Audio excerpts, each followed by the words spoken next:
You think you can't survive the end of the world as we know it, but you're wrong. You think you need loads of cash. Wrong.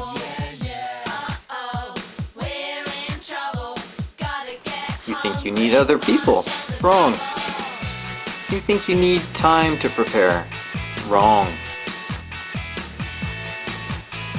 Okay, by now you're probably thinking that whatever I might have to say will be just plain stupid. So I'm going to elaborate for a minute. Please stay with me for a moment. Let's take the first one. I just spent 20 bucks buying essential quality seeds. Date seeds from dates I ate were even free. Those are for the future. Bare necessity food stores to survive? My friend, you can survive if you just stock up on the following 3 items. Whole grains, olive oil, and canned sardines.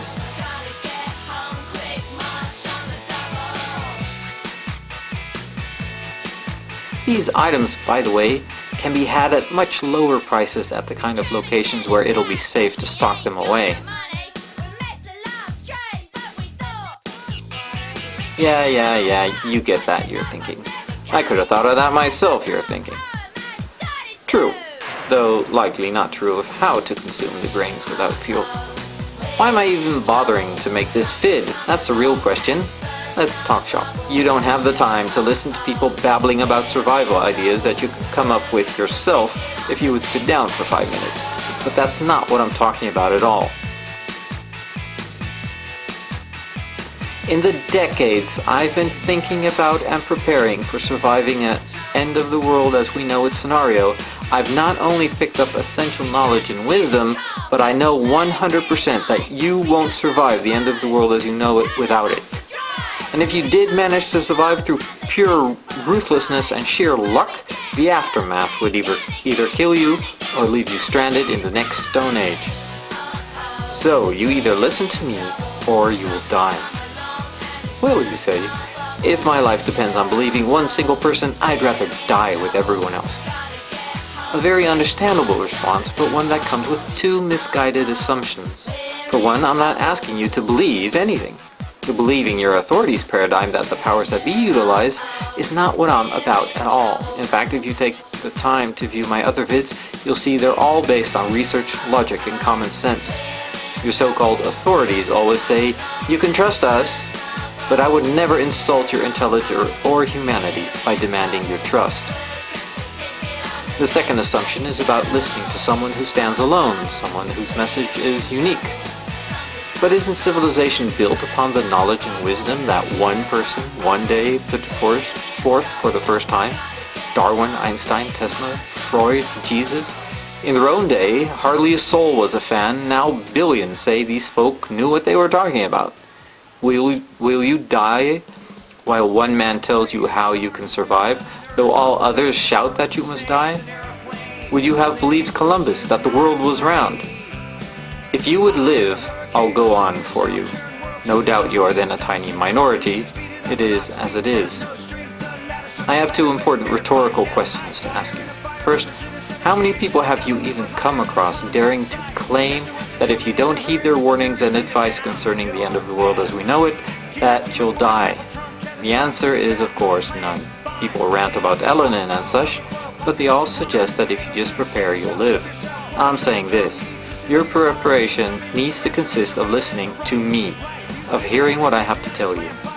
The reason no one's claiming they know how you can save yourself is because no one else even has the foggiest idea how. I am claiming this.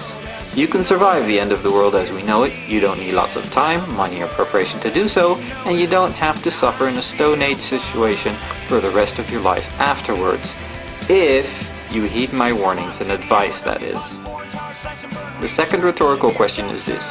If there's only a tiny chance that I can actually make good on my claim of saving your ass from death and suffering, can you afford not to hear me out? Let me quickly just say this. The greatest discoveries, truths, and wisdom I ever encountered in my life were presented to me by people who started off annoying me. It's probably better, therefore, if you're annoyed right now. I know what I'm telling you pushes certain buttons. I know that what I'm suggesting calls forth a clash between the left and right side of your brain, between mammalian and reptilian brain, between your conscious and subconscious mind, as well as the clash between what you thought you knew and what I'm telling you. If you're annoyed, good. Stick with me then and live. Give up now and coast along in your comfort zone all the way to certain death. Let's get back to your misguided assumptions about the end of the world as we know it. You think you can't do it alone. I've been looking for other people to prepare the end of the world together with, and I learned the hard way that the unfortunate truth is that A, you won't find anyone, and B, the people you believe you found will end up getting you killed. One of the main problems is this. If there are even only 3 of you and the other 2 decide even once on some foolish course of action, you're already outnumbered 2 to 1. If you don't go along with the group, will you survive if ostracized? Do you have your own stash of bare necessities if the group cuts you off? They have the power to force their decisions, even if you know they're suicidal ones. Do you think they'll be civilized in the survival situation? Maslow's pyramid suggests they will not be. When the shit hits the fan, people don't quietly sit down, have a powwow, and talk things through carefully. People don't come together. They fall back into their reptilian brain that is neither reasonable nor friendly. It's cunning and merciless. By basing your survival on others, you're putting your life in their hands. Who survives in that situation? I'll tell you who. The most ruthless. Is that you? It ain't me. Survival conditions are extremely lacking in intelligence for humanity. If you would never become murderous, cannibalistic, or ruthless, good for you. I'm rooting for you. But you'd be stupid to expect the same from others. Your life depends on you not projecting your humanity on others at the risk of your life. Jesus warned us, be gentle as doves, but wise as serpents. He also said, don't throw your pearls to swine, or they will turn and rend you. Did you even know the turn and rend you part of that saying? Did you ever stop to think what it means? It means you keep your distance unless you know you're not dealing with swine. It means that people in survival mode won't say, thank you. They'll be thinking, easy prey.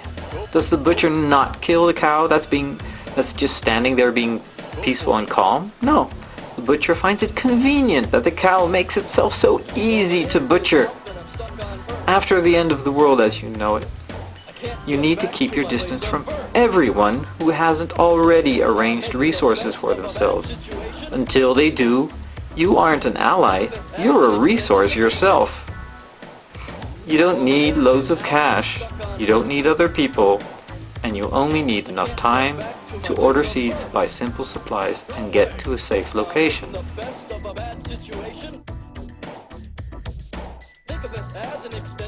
There are a lot more things to be said about false assumptions people make, especially pertaining to diet, health, healing, and agriculture. All of these can be easily, cheaply, and quickly dealt with, not only as good, but better than mainstream professionals do now. And I'm not talking new age herbal playing around either. Like this vid, and I'll go on. If no one's interested in hearing more, you can all go and die. After all, you can lead a horse to water,